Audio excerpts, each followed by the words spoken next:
one of which is a gentleman by the name of Zion Williamson. Another is Ben Simmons. The Pelicans and the Nets faced off against each other, and it was Zion who impressed last night. We saw what they did last season in the playoffs, made a lot of noise. Look at them now with Zion. Do you think they can contend in the Western Conference? Jacoby and I do a lot of betting.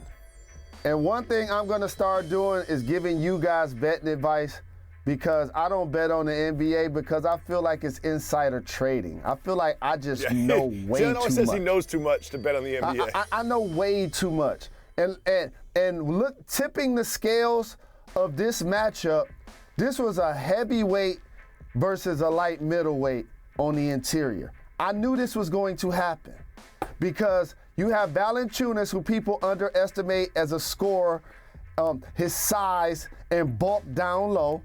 The return of Zion, who's a bull in a china shop, who's going to get you 20-plus points and live around the rim.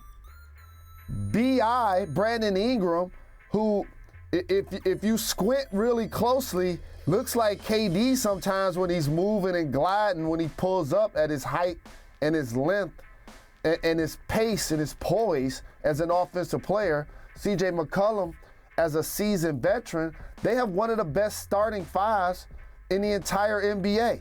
So when you look at the Nets up front, Claxton gave effort. He could change ends of the floor, a couple of big blocks and boards. He's growing as a player. He's getting stronger, but he's still thin. Kevin Durant going to be playing a lot of those minutes. He's thin. Ben Simmons is going to be guarding 4s and 5s consistently. He's not thin, but he's going to be getting in foul trouble. You saw it in the preseason, and you saw it yesterday. That's going to be an issue all season. And so when he has more fouls than any other stat line, that ain't good. No. When he only takes a couple of shots, Jacoby, in the game, shots. That ain't good. Shots.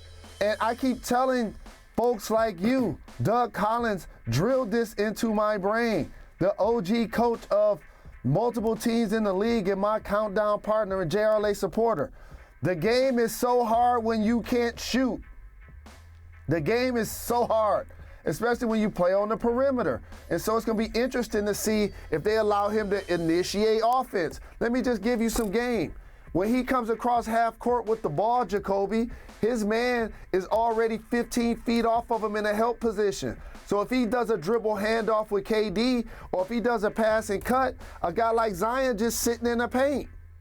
They really going to have to just allow KD or Kyrie or Seth Curry, when he returns, to initiate the offense and just own that Ben needs to be on the baseline, be on the wing, be a screener, be a roller, be a cutter, not somebody that's initiating the offense. It's going to be interesting to see if they update that dynamic in their half court in particular. I did notice that as well last night watching this Nets team. It does feel like they need Ben Simmons to step up in a much bigger way than he did last night. Thanks for watching ESPN on YouTube. For live streaming, sports, and premium content, subscribe to ESPN+.